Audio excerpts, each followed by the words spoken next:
Hola a todos, ¿cómo andan? Espero que estén todos muy bien. Nos encontramos acá con mi compañera Steffi y yo, Victoria, para dar inicio a un nuevo ciclo de charlas en colaboración con Fundación Diagnóstico Maipú. Y en esta oportunidad vamos a hablar de los mitos y verdades de la alimentación libre de gluten, enfocándonos también en lo que es la enfermedad celíaca, aprovechando este mes de mayo que se utiliza para concientizar y informar acerca de esta patología, que es uno de los trastornos intestinales más frecuentes. ¿Qué hay que tener en cuenta? Bueno, justamente en la última encuesta del año 2020 del ANMAT acerca de la alimentación libre de gluten, evidenció que en promedio entre adultos y niños la prevalencia de celiaquía es 1 de cada 100 argentinos, ¿sí? Esta es una enfermedad autoinmune que cursa con un factor genético y hereditario, por eso es muy importante cuando alguien es diagnosticado con enfermedad celíaca que su círculo más cercano, por ejemplo papá, mamá, hermanos, también se hagan los estudios correspondientes para descartar o para afirmar la presencia de enfermedad celíaca, y también está relacionada con otras enfermedades autoinmunes como la diabetes tipo 1, el hipotiroidismo de Hashimoto, el lupus, ¿sí? Que son otras enfermedades autoinmunes. Y en los últimos estudios también se refleja que hay una mayor prevalencia en las mujeres en comparación con los hombres.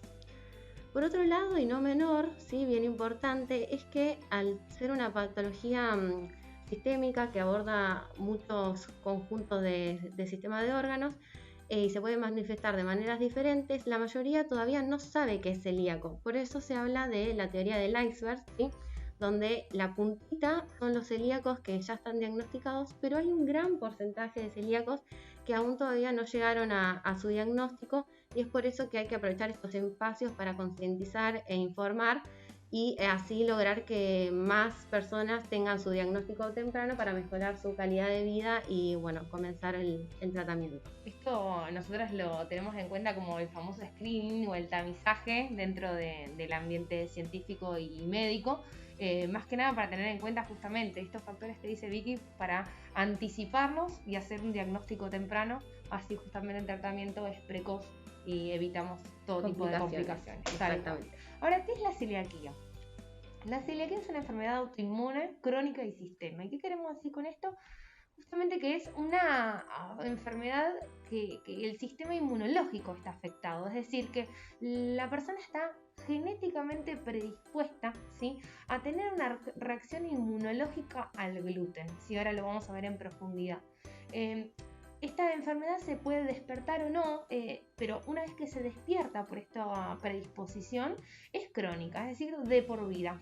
Todavía no hay cura, tal vez en otros años futuros, mediante el avance de la tecnología, quien dice que podamos obtener algún tratamiento, pero el tratamiento de hoy en día lo vamos a ver más adelante, pero es una dieta libre de gluten. En el caso de que, ¿a qué queremos decir que la enfermedad es sistémica? Es justamente porque aborda distintos órganos, ¿sí?, sistemas de órganos. El principal órgano que está involucrado es el intestino delgado. Ahora, vamos a ver en profundidad el daño de estas vellosidades del intestino. Nosotros cuando consumimos el gluten, ¿sí?, que el gluten es una porción proteica que está en 4 cereales, ahora lo vamos a ver en profundidad, cuando lo consumimos llega al intestino, ¿sí? Nuestro intestino, acá lo vemos en la pantalla, tiene estas vellosidades. Estas vellosidades son como pelitos que están en la pared, en la mucosa intestinal, ¿sí?, son como brazos que absorben nuestros nutrientes, ¿sí?, macro y micronutrientes. Hablamos justamente de aminoácidos, hablamos de ácidos grasos, hablábamos de glucosa, como también tan importantes como el hierro, el calcio, ¿sí? Y ahora cuando la persona está predispuesta genéticamente, es celíaca, ¿sí? Este gluten es como que tiene una reacción inmunológica del cual nuestro cuerpo se defiende, ¿sí? Lo tiene el gluten como un factor extraño, un agente tóxico, ¿sí? Es por eso que se defiende y genera una lesión a nivel de estas vellosidades en la cual se atrofian, ven que se achican. Entonces nuestros pelitos, nuestras vellosidades son incapaces de absorber nuestros nutrientes. Entonces generalmente es importante tener en cuenta porque la persona celíaca suele cursar con una menor absorción de nutrientes, dando como consecuencia una carencia nutricional, ¿sí? Esto es importante. Ahora, ¿existen grados de celiaquía? Qué pregunta nos han preguntado. Tan frecuente, si habríamos escuchado, yo soy un poquito celíaco, o más o menos celíaco, ¿no? Claro, la celiaquía es una enfermedad que se es celíaco o no. Lo que existe son los grados, pero de lesión, no grados de celiaquía, de enfermedad. Los grados de lesión, que esto es importante porque la lesión es totalmente revertible si obviamente cursamos el tratamiento a rajatabla, ¿no? Pero tengamos en cuenta que la lesión se puede revertir y la persona puede ser una persona saludable y tener el mismo potencial que una persona que no es celíaca, ¿sí? Exacto, eso es muy importante.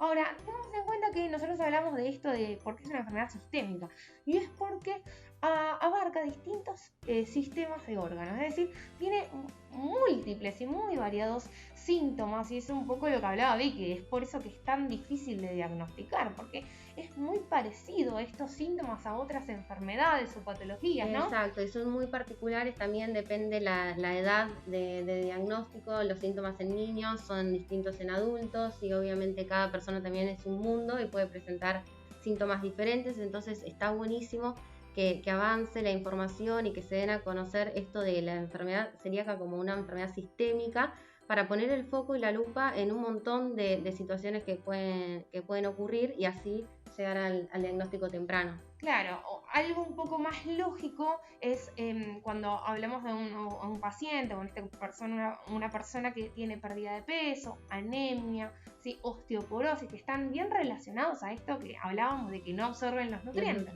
Entonces, por eso tienen estas carencias nutricionales. Algunos síntomas gastrointestinales, como pueden ser diarrea o hasta constipación, distensiones. Este cansancio, fatiga, así que a veces es inexplicable el por qué.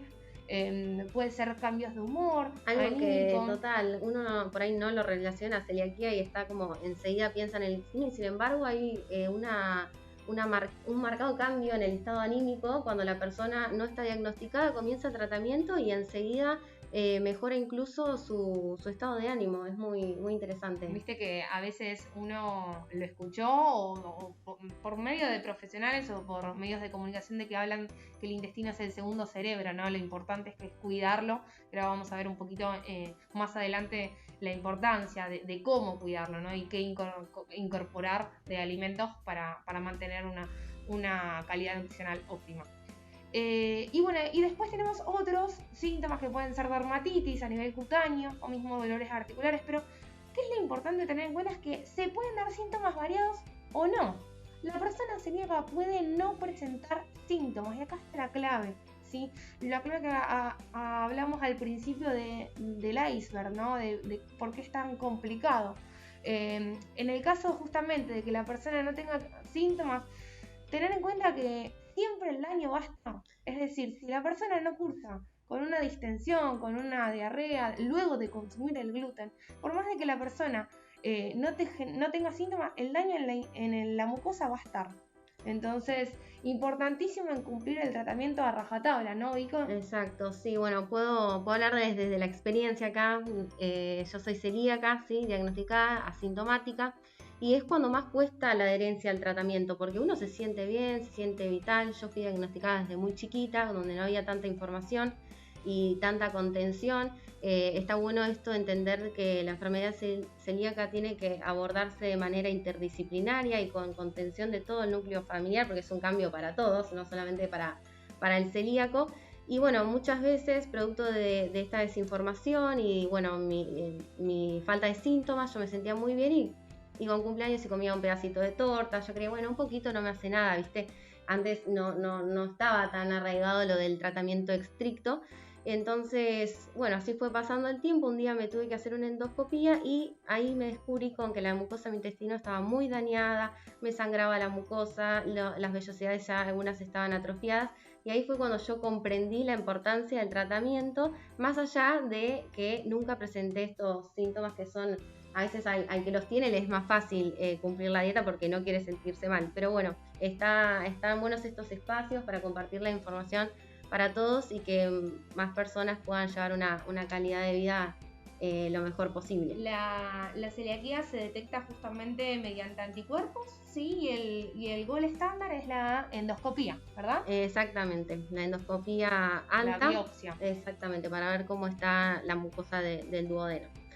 Y bueno, como hablábamos recién, si bien hay muchas investigaciones que están en curso acerca de otros posibles tratamientos de la celiaquía, hoy en día el único que está en vigencia y que hay que cumplir de manera estricta es la dieta libre de gluten de forma permanente y exclusiva, ¿sí?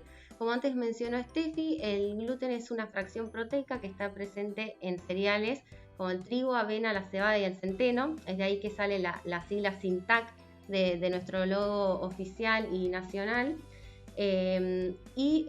Bueno, uno cuando hace el tratamiento libre de gluten tiene que estar atento a consumir una dieta libre de estos cereales y también de las posibles pequeñas cantidades de gluten que uno puede ingerir de manera imperceptible, ya sea por el gluten oculto o por la contaminación cruzada, que ahora lo vamos a ver más adelante. Es importante, sí, ¿no? De que en la gastronomía, tanto en la panadería como pastelería, el gluten es tan apreciado, ¿no? Justamente por darle elasticidad a las masas, extensibilidad, ahora lo vamos a ver. Exactamente, es más fácil de trabajar la harina con gluten en los panificados sobre todo, pero bueno, vamos a ver también de que se puede cocinar de manera nutritiva, sin gluten y de manera fácil y práctica también. Bueno, acá en el semáforo vamos a tener, así a modo práctico, dónde vamos a encontrar el gluten. Sí, en el grupo rojo es que enseguida uno ve panificados, ya sea tartas, empanadas, fideos, media luna, facturas, y enseguida dice, esto tiene harina, puede ser que tenga gluten, entonces ahí ya sabemos que hay que prestar mucha atención. Después tenemos el grupo de amarillo, que es esto que yo les mencionaba, el famoso gluten oculto, que lo utiliza la industria como aditivo, el trigo, el gluten, a veces como espesante o como aglutinante o excipiente. Entonces hay productos que uno pensaría que no tienen gluten, pero sin embargo lo tienen, y cuando uno lee el rótulo de las etiquetas, a veces figuran con letras y números, entonces es muy importante no guiarse por los rotulados o por las etiquetas, sino que seguir el logo del SINTAC y siempre chequear con el listado de ANMAT, que es un listado que está actualizado permanentemente, donde van a encontrar todos los alimentos que son libres de gluten y medicamentos, bebidas, todo.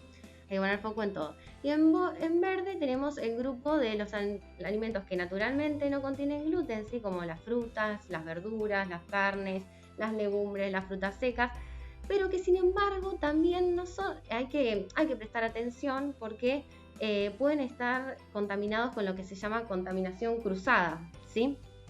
¿Qué es la contaminación cruzada? Bueno, esto que decíamos justamente, cuando un alimento naturalmente no tiene gluten y está en contacto con otro que sí lo contiene, ahí se puede contaminar de manera directa o mismo de manera indirecta a la hora de manipularlo. Entonces hay que prestar atención también en distintas cosas. Una son los utensilios y los recipientes que tenemos en casa. No es que el celíaco tiene que tener toda una cocina aparte y separada, específica para él, pero sí hay ciertos utensilios que se dice que son críticos. ¿Por qué? Porque el gluten no es que es un virus, una bacteria que uno desinfecta con lavandina o alcohol y que se va a morir, sino que es una partícula que hay que eliminarla por arrastre. Y hay ciertos utensilios que son de materiales porosos o que cuesta más la limpieza, que en ese caso sí es necesario tenerlos aparte, como por ejemplo el colador para las pastas, la tostadora, las tablas que tienen ranuras y que a veces puede quedar alguna partícula de gluten, o por ejemplo la tan preciada para el celíaco panificadora eléctrica, ¿no? La máquina de hacer pan, que bueno, en ese caso hay que tener exclusivo el molde para la persona celíaca, al igual que la pasta linda, por ejemplo.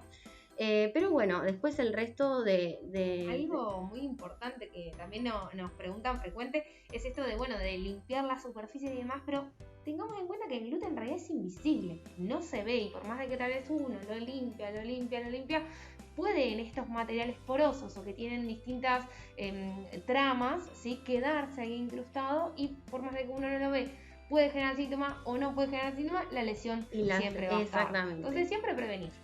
Muy bien, y bueno, después como hablábamos recién de los alimentos no seguros y que pueden tener gluten oculto o que mismo pueden estar contaminados con esta contaminación cruzada, por ejemplo, a la hora de ir a la fiambrería, a comprar un queso que no viene en su envase original, rotulado con el logo y que esté dentro del listado de ANMAT, sino que lo fraccionan ahí en el momento. Bueno, uno no sabe cómo fue toda la cadena de ese queso, o mismo pasa mucho en las carnicerías, no me salía la palabra, perdón, que también, viste, uno tiene los prefrizados al lado de la carne, estos rebozados, o mismo que se venden milanesas sueltas, y bueno, las empanan ahí sobre la mesada y al mismo tiempo manipulan la carne. Entonces uno tiene que estar atento también a estas cosas.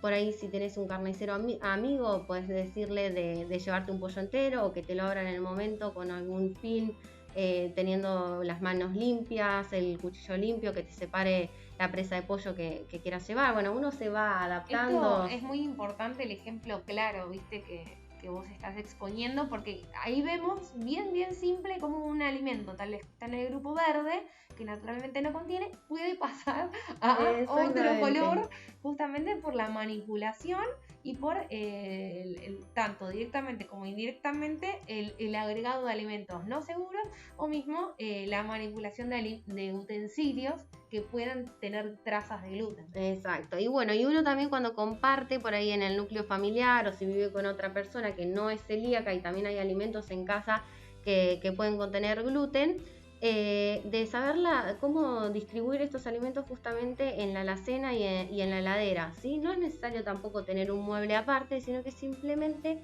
procurar siempre todo lo que es sin gluten que vaya en los estantes de arriba, bien cerrado y rotulado, y los alimentos que sí tienen gluten, sobre todo las harinas, también bien cerradas y abajo, cosa de que si se cae alguna miguita o algo, no contamine el producto que tenemos libre de gluten, ¿sí? Y una cosa muy importante para hacer cierre de este tema es que es tan importante la elección de un alimento libre de gluten como cuidar su contaminación cruzada o el gluten oculto, ya que estas pequeñas cantidades de gluten que uno puede ingerir de manera imperceptible causan de igual modo daño en las vellosidades intestinales, pero no se manifiestan ni a través de los síntomas ni a través de los anticuerpos. Entonces es por eso que hay que por ahí prestar más atención en esta temática. Bueno, y con respecto a la alimentación libre de gluten, ¿este es un sinónimo de alimentación saludable? A veces es una pregunta frecuente, ¿sí? O una elección, ¿no? de un tipo de alimentación que uno lo considera más saludable o menos calórica, ¿viste? Hay mucho dando vueltas sobre el abordaje de la alimentación libre de gluten, pero es importante tener en cuenta que son totalmente alimentaciones. Cuando hablamos de la palabra saludable, no quiere decir que sea sinónimo de seguridad, ¿sí? O un alimento inocuo para la persona celíaca. Son dos cosas distintas. Hoy en día tengamos en cuenta que los productos industrializados, ¿sí? Que hoy tenemos en oferta en los comercios, suelen ser justamente altos en grasas, altos en azúcares y pobres en fibra. Y esto está dado justamente porque al retirarle el gluten, que es esta porción proteica que le da estructura a las masas, a los panificados, que le da extensibilidad, elasticidad, que permiten que su conservación sea por más tiempo, la industria lo que suele hacer es compensar esa falta con el agregado de, en este caso, aceites, grasas, azúcares, ¿sí? Y suelen ser harinas que suelen ser un poco más refinadas. Entonces tengamos en cuenta que generalmente los productos ultraprocesados, ¿sí? Van a ser menos nutritivos. Entonces optar más por alimentos reales, ¿sí? Tengamos en cuenta que esto es una patología bien intestinal, entonces suelen también traer consecuencias y sintomatología. Entonces prestémosle atención a esto. No es sinónimo que una dieta libre de gluten sea saludable.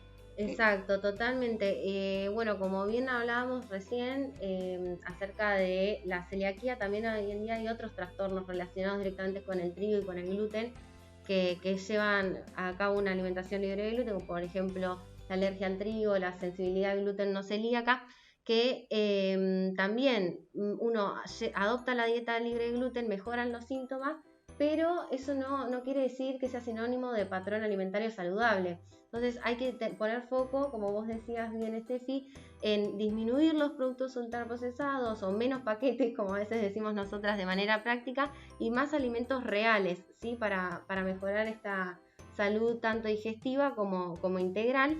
Entonces, bueno, ahí es cuando nosotras los invitamos a sumar frutas y verduras, ¿sí?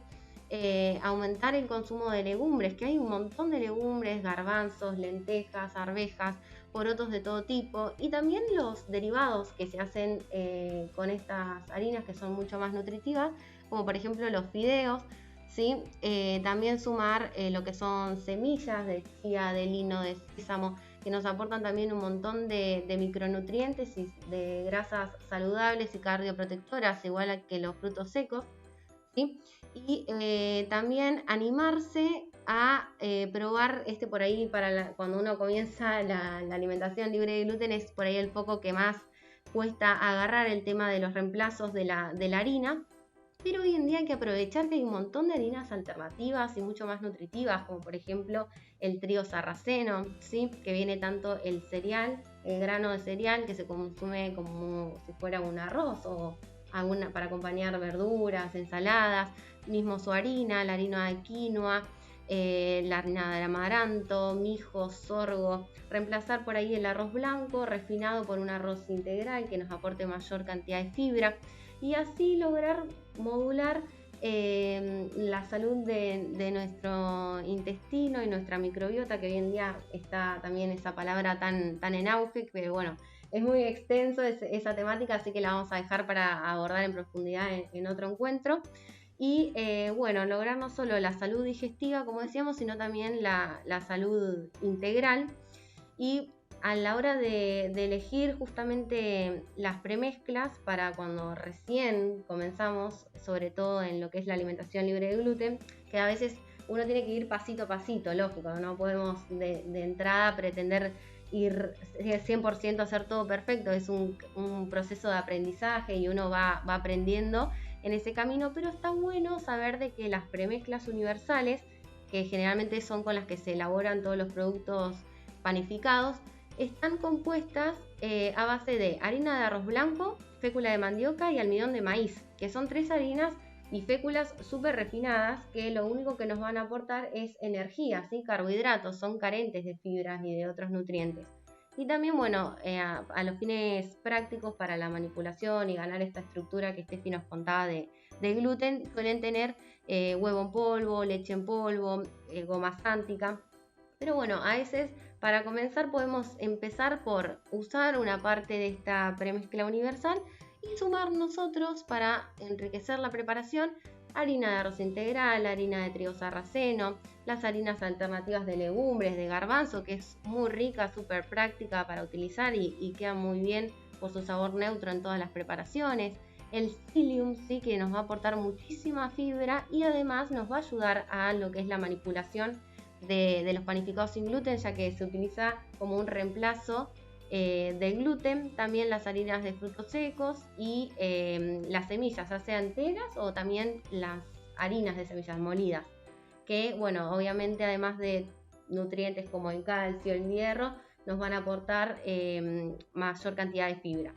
Algo importante que a veces nos preguntan, ¿no? ¿Qué es la premezcla? Bueno, justamente la premezcla es una mezcla, ¿sí? De harinas aptas, ¿sí? Sin gluten, inocuas y seguras para la persona celíaca. Esa sería la premezcla y depende de la marca, va a obtener el cereal o los alimentos o ingredientes para lograr un fin, ¿no? Hay distintas premezclas que pueden ser adecuadas, no sé, a panificados, a fideos, a tortas o la universal que se puede usar para todo.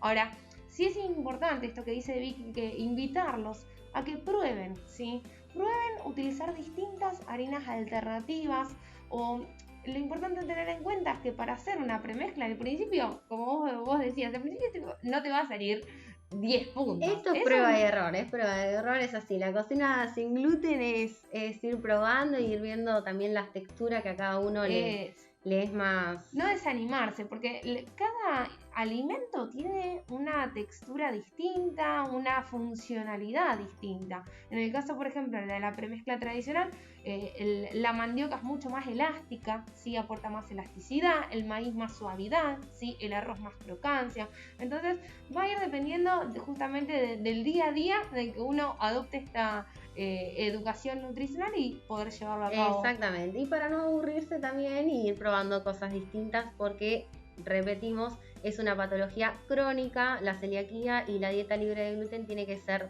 permanente, exclusiva y para toda la vida. Así que bueno, esperemos que les haya sido útil todo esto. Les agradecemos por el espacio, así que les dejamos nuestras redes sociales, tanto Instagram como Facebook. Tienen mucha información nutricional, recetas que los invitamos a que las realicen. A que practiquen. Y si no, también estamos nosotras para cualquier duda que quieran hacernos llegar a través de las redes, y estamos para ayudarlos y hacer de este camino de manera más fácil. Muchas gracias.